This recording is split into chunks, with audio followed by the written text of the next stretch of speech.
നിങ്ങൾ നോമ്പ് പിടിക്കുന്നവരായി മാറും. നോമ്പ് പിടിക്കുന്നവരായി മാറും. നോമ്പ് പിടിച്ചാൽ നിങ്ങൾക്ക് തഖ്വ ഉണ്ടാകും. നോമ്പ് പിടിച്ചാൽ തഖ്വ ഉണ്ടാകും. അല്ലാഹു സുബ്ഹാനഹു വ തആല തഖ്വ ഉണ്ടാക്കാൻ വേണ്ടി നമുക്ക് പഠിപ്പിച്ചു തന്ന മാധ്യമം നോമ്പല്ലാതെ മറ്റൊന്നുമല്ല. ശരിയായ കാര്യമാണ്. ഒന്ന് അല്പം ഒന്ന് ചിന്തിച്ചു നോക്ക്. റമളാൻ മാസത്തിൽ നോമ്പ് പിടിച്ചിട്ട് നമ്മൾ ഫിത്ന പറയാൻ പോകുമ്പോൾ രണ്ടുപേരിരിക്കുമ്പോൾ നമ്മൾ പറയത്തില്ല നോമ്പ് റമളാൻ മാസമായിട്ട് ഫിത്നയും പ്രസാദം പറയാതെ എന്ന് നമ്മളൊരു വാക്കെങ്കിലും പറയും. എന്നാൽ നിസ്കരിക്കാൻ പോകുമ്പോൾ ഒന്നും എടുത്തിട്ട് ഫിത്ന പറയുമ്പോ ജമാഅത്തിന് കൈയിട്ട് നമുക്ക് നിസ്കരിച്ചിട്ടൊന്ന് പറയാം ബാ എന്ന് പറയുള്ളൂ. എന്നാ വേണ്ടാന്ന് പറയൂല. നിസ്കാരം കഴിഞ്ഞ അവിടെ എല്ലാ പള്ളിയുടെ ഫ്രണ്ടിൽ ഒരു ഫിത്ന മജ്‌ലിസ് ഉണ്ട്. അവിടെ അങ്ങനെ ഇരുന്ന് ആ തൂണിൽ ഇങ്ങനെ ചാരി റാഹത്തായ രീതിയിൽ പറയാതെ തുടങ്ങും. ചർച്ച ചെയ്യും. ആ പള്ളിയുടെ സൈഡിൽ ഇങ്ങനെ ഈ തലയിലെ എണ്ണയുടെ പാട് ആ ഭിത്തിയിൽ കാണും. നാളെ ഈ ഓരോ പള്ളിയുടെ ഈ പാട് അള്ളാഹ് എടുത്ത് സെലക്ട് ചെയ്തിട്ട് സ്കാൻ ചെയ്യുമ്പോൾ അവിടെ ഇരുന്ന് ആരൊക്കെ ഫിത്ന പറഞ്ഞോ ഈ മജ്‌ലിസിൽ പങ്കെടുത്തവരെ മുഴുവൻ അവിടെ ഹാജരാക്കും. ഓരോ പള്ളിയുടെ സിറ്റ് ഔട്ട് അള്ളാഹ് പൊക്കിയെടുക്കും. അവിടെ കൊണ്ടുവന്നിട്ട് അതൊക്കെ സ്കാൻ ചെയ്യാൻ പറയും. സ്കാൻ ചെയ്യുമ്പോൾ ഏതൊക്കെ ഉപ്പുപ്പന്മാരുടെ തലയുണ്ടോ അവരെ മൊത്തം പൊക്കിയെടുക്കും. അവിടെ കൊണ്ടുവരും. നിസ്കാരം കഴിഞ്ഞാൽ വേറെ ജോലിയൊന്നുമില്ലല്ലോ. അപ്പൊ അതൊക്കെ ഇങ്ങനെ വന്നിരുന്ന് ഇങ്ങനെ പനായും പിത്തനായും പറയാ. ആ നിസ്കാരം മൊത്തം റോഡിൽ കൂടെ പോയി നിസ്കരിക്കാത്തവന് കൊടുക്കും. നമസ്കരിക്കാത്തവർക്ക് നമസ്കരിക്കുന്നവർ കൊടുക്കുന്ന ഉപകാരമാണിതെല്ലാം. ബഹുമാനപ്പെട്ട പ്രവാചകൻ ഒരു ദിവസം സ്വഹാബത്തിനോട് ചോദിക്കുകയാണ്, അതദ്റൂന മൽ മുഫ്ലിസ്, സഹാബത്തെ ആരാണ് ഒന്നുമില്ലാത്തവനെന്നറിയുമോ? ഖാലൂ അൽ മുഫ്ലിസു ഫീനാ മല്ലാ ദിർഹമ വലാ ദീനാർ. ഞങ്ങളിൽ ഒന്നുമില്ലാത്തവൻ ഒരു ദിർഹമോ ഒരു ദിനാറോ ഇല്ലാത്തവനാണ് നബിയേ. അല്ലാഹുവിന്റെ റസൂലിന്റെ സഹാബാക്കൾ നബി തങ്ങളോട് മറുപടി പറഞ്ഞു. ഖാല റസൂലുള്ളാഹി സ്വല്ലല്ലാഹു അലൈഹി വസല്ലം, അല്ലാഹുവിന്റെ റസൂൽ പറഞ്ഞു, ഇല്ല ഇല്ല, അങ്ങനെയല്ല. മുഫ്ലിസ് എന്ന് പറഞ്ഞാൽ അൽ മുഫ്ലിസു ഫീനാ,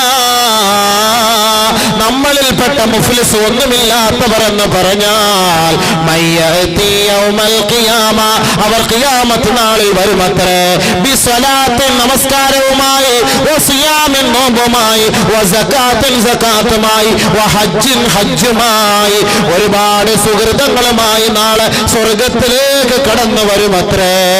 സ്വർഗത്തിലേക്ക് കടക്കാൻ പോകുമ്പോൾ അതാ മറ്റൊരു ഭാഗത്തു നിന്ന് മുറവിളി കൂട്ടിക്കൊണ്ട് ഒരു കൂട്ടർ വരുമത്രേ. വയതി മൻഷത മഹാദാ വസഫക ദമഹാദാ വലറബ ഹാദാ വഅകല മാല ഹാദാ ഫയുഅതാ മിൻ ഹസനാതിഹി ثم തുരിഹ ഫിന്നാർ. അല്ലാഹുവിന്റെ റസൂൽ പറയുകയാണ്, നാളെ ഖിയാമത്ത് നാളിൽ ഓരോരുത്തരും അവരുടെ നമസ്കാരവും അവരുടെ നോമ്പും അവരുടെ സകാത്തും അവരുടെ ഹജ്ജും അവരുടെ ഖുർആൻ ഓതലുകളും അവരുടെ ദിക്റുകളും അവരുടെ സലാത്തുകളും അവരുടെ നല്ല നല്ല നന്മയായ കാര്യങ്ങളുമായി നാളെ ഖിയാമത്ത് നാളിൽ ഒരു കൂട്ടർ ഹാജരാകുമത്രേ. ആ ഇബാദത്തുകളുമായി സ്വർഗത്തിലേക്ക് കടക്കാൻ പോകുമ്പോ അതാ മറ്റൊരു ഭാഗത്തു നിന്ന് ഒരു കൂട്ടർ വരുകയാണ്. അവര് പറയുന്നു, അല്ലാ, ഇവരെ നീ സ്വർഗത്തിലേക്ക് കടത്തരുത്. ഞാൻ നമസ്കാരമില്ലാത്തവനായിരുന്നു, ഞാൻ നോമ്പ് പിടിക്കാത്തവനായിരുന്നു, പക്ഷേ ഇവർ നമസ്കരിച്ചും നോമ്പ് പിടിച്ചും എന്നെ തെറി പറഞ്ഞവരാണ് റബ്ബേ. മറ്റൊരു കൂട്ടർ വരികയാണ്, അല്ലാഹുവേ, എന്നെ അകാരണമായി കൊന്നുകളഞ്ഞവനാണ് ഇവൻ റബ്ബേ, അതുകൊണ്ട് ഇവനെ നീ സ്വർഗത്തിലേക്ക് അയക്കരുത് നാഥനെ. മറ്റൊരു കൂട്ടർ വരികയാണ്, പടച്ച തമ്പുരാനെ, അകാരണമായി കാരണമില്ലാതെ വെറുതെ ദുർവാശിയോടെ വൈരാഗ്യത്തോടെ എന്നെ അടിച്ചവനാണ് അല്ലാ, ഇവനെ സ്വർഗത്തിലേക്ക് വിടരുത് റബ്ബേ. മറ്റൊരു കൂട്ടർ വരികയാണ്, പടച്ചവനെ, ഇവൻ നമസ്കാരവും നോമ്പും വിവാദത്തുകളും ഉള്ളവനായിരുന്നു, പക്ഷേ എന്റെ സമ്പത്ത് എന്റെ മുതൽ അന്യായമായി തിന്നവനാണ് റബ്ബേ, അതുകൊണ്ട് ഇവനെ സ്വർഗത്തിൽ കടത്തരുതേ തമ്പുരാനെ എന്ന് ഈ ഓരോരുത്തരും പടച്ച തമ്പുരാനോട് പറയുമ്പോ അല്ലാഹു തആല മലക്കുകളോട് പറയുമത്രേ, നോക്കൂ, ഇവര് പറയുന്നതിൽ വല്ല അർത്ഥവുമുണ്ടോ? അപ്പൊ മലക്കുകൾ പെട്ടെന്ന് ഫയൽ എടുത്ത് നോക്കും. ഈ നിസ്കരിച്ച് ഇബാദത്ത് ചെയ്ത് നോമ്പുമായി സക്കാത്തുമായി സ്വർഗത്തിൽ പോകാൻ വേണ്ടി വന്നവരുടെ ഫയൽ എടുത്ത് നോക്കും. എടുത്ത് നോക്കുമ്പോ മലക്കുകൾ പറയും, ശരിയാണ് അല്ലാഹ്, വെറുതെ ചീത്ത വിളിച്ചവനാ ഇവനെ, വെറുതെ അടിച്ചവനാണ് ഇവനെ. ഇവന്റെ സ്വത്ത് തിന്നിട്ടാണ് പള്ളിയിൽ പോയി നിസ്കരിച്ചിട്ട് ഫസ്തിന മജ്ലിസിൽ പോയി വലിയ തസ്ബീഹ് ഉരുട്ടിക്കൊണ്ടിരുന്നത്. വെറുതെ ഇവൻ ആളുകളെ അപരാധം പറഞ്ഞവനാണ്, അപവാദം പറഞ്ഞവനാണ്. അല്ലാഹുവേ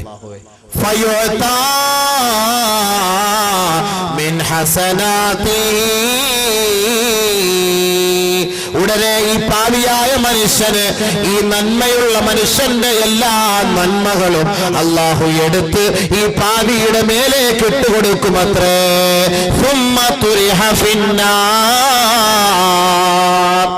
ഈ ദുനിയാവിൽ വെച്ച് 60 വയസ്സ് 70 വയസ്സ് വരെ നമസ്കരിച്ച് ഇബാദത്തെടുത്ത ഈ ചങ്ങാതിയുടെ ഹൃദയം ബ്ലാങ്ക്, എംപ്റ്റി, ഒന്നുമില്ലാതെയായി. എല്ലാ അമലും ആർക്ക് കിട്ടി? ഈ റോഡിൽ കൂടെ വെറുതെ നിസ്കരിക്കാതെ പോകുന്നവന് കിട്ടി. അവനെ കുറിച്ച് വെറുതെ പറഞ്ഞ് ഫനായും ഫിത്നായും ഫസാദും പറഞ്ഞപ്പോ അവനിതൊന്നും മറുപടി പറഞ്ഞില്ല. അവൻ ഇതെല്ലാം അല്ലാഹു ഖിയാമത്ത് നാളിൽ വെച്ച് എടുത്ത് ഇവനിട്ട് കൊടുക്കും. അപ്പോൾ അവന്റെ ഹൃദയം എന്തായി? ഒന്നുമില്ല, ഒരമലുമില്ല. അവനെ നരകത്തിലേക്ക് എറിയപ്പെടുമെന്ന് നബിയുനാ റസൂലുള്ളാഹി. ഇവനാണ് മുഫ്ലിസ്, ഇവനാണ് ഒന്നുമില്ലാത്തവനെന്ന് കാരുണ്യത്തിന്റെ തിരുദൂതനായ മുഹമ്മദ് മുസ്തഫ. ഇവനാണ് ഒന്നുമില്ലാത്തവൻ, അതല്ലാതെ ദിർഹമോ ദിനാറുകളോ ഇല്ലാത്തവനല്ല. ഖിയാമത്ത് നാളിൽ ഒന്നുമില്ലാത്തവൻ വരുന്ന അവസ്ഥയാണിത്.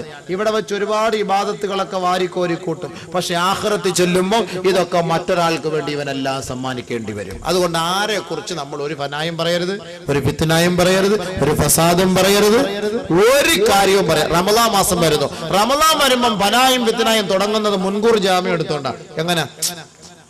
അല്ല കാക്ക, ഞാൻ അവന്റെ കുറ്റം പറയല്ല, ഞാൻ അവന്റെ കുറ്റം പറയല്ല. അവനുണ്ടല്ല ഇന്നലെ രാത്രി ഇന്ന വീട്ടിൽ കയറി പോന്ന ഞാൻ കണ്ടല്ലോ, റമളാനിൽ നോമ്പ് പിടിച്ചോണ്ട്. ആദ്യം എന്താ ജാമ്യം, മുൻകൂർ ജാമ്യം. ഞാൻ അവന്റെ കുറ്റം പറയല്ല. പിന്നെ എന്തായി പറയാൻ പോണത്? ഞാൻ അവന്റെ കുറ്റം പറയല്ല എന്ന് മുൻകൂർ ജാമ്യം എടുത്തിട്ടാ റമളാൻ മാസത്തിൽ ഫനായും ഫിത്നായും ഫസാദും പറയാൻ പോണത്. വെറുതെ പാവം പിടിച്ചവന് നോമ്പ് കിട്ടും. നമ്മൾ പട്ടിണിക്കിരുന്നത് മിച്ചം. പട്ടിണിക്കിരുന്നിട്ട് ഒരു പുണ്യമില്ല. ആരെ കുറിച്ചും അനാവശ്യമായി നമ്മൾ പറയരുത്. ഒരാളുടെ മുഖത്ത് നോക്കി നമ്മളൊരു വെറുപ്പോടുകൂടി നോക്കരുത്.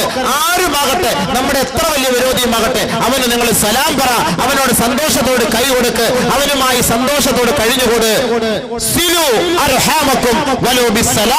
ഒരു സലാമെങ്കിലും പറഞ്ഞുകൊണ്ട് നിങ്ങൾ നിങ്ങളുടെ കുടുംബക്കാരെ പോയി നിങ്ങൾ കാണണം, അവരുമായി ഇഴുകിച്ചേരണമെന്ന് നബിയുനാ റസൂലുള്ളാഹി. നമ്മുടെ ശരി. എങ്കിൽ നമുക്ക് ആഖിറത്തിൽ ഒരുപാട് നേട്ടങ്ങൾ കിട്ടും. ഇവരെ തഖ്വയുള്ളവരാണ്. മുത്തഖീങ്ങൾക്ക് ഇത് സാധിക്കുകയുള്ളൂ, മുത്തഖീങ്ങൾക്ക് മാത്രമേ ഇതിന് കഴിയുകയുള്ളൂ. അതുകൊണ്ടാണ് അല്ലാഹു സുബ്ഹാനഹു വ തആല പറഞ്ഞത്, നിങ്ങൾ നോമ്പ് പിടി, നിങ്ങൾ മുത്തഖീങ്ങളാകും. നോമ്പ് പിടിച്ചിട്ട് നമ്മൾ പള്ളിയുടെ വാതിലിൽ ഇരുന്നുകൊണ്ട് ബസ്സിൽ പോകുന്ന പെണ്ണുങ്ങളെ നോക്കുവോ? നോക്കാൻ നമുക്ക് തോന്നൂലല്ലോ. ആരെങ്കിലും അളിയ ഇല്ല, അത് കണ്ടോടാ, നോമ്പും പിടിച്ചിട്ട് നീ കണ്ണ് സൂക്ഷിക്കടാ. എന്നാൽ ഒന്നുമെടുത്തിട്ട് നിസ്കരിക്കാൻ കയറി പള്ളിയുടെ സിറ്റ് ഔട്ടിൽ നിൽക്കുമ്പോൾ ഒരു ബസ് പോകുന്നു, ഒരു കൊച്ചു മിഡിയൻ ടോപ്പ് ഇട്ടുകൊണ്ട് നിൽക്കുന്നെങ്കിൽ എന്നാ നോക്കിയിട്ട് നിസ്കരിച്ച് കളയാം. ഇമാമ റുക്കൂലാണ്, എന്നാൽ ഇയാളാണെന്ന് ഒന്ന് കണ്ടിട്ട് പോയിട്ട് അല്ലാഹു അക്ബർ നിസ്കരിക്കുമ്പോൾ ചിന്ത എന്താ? ആ കൊച്ചിന്റെ മിനിസ്കർട്ട്, ആ കൊച്ചിന്റെ മിഡിയൻ ടോപ്പ്, ഇതാണ് മനസ്സിൽ വരിക.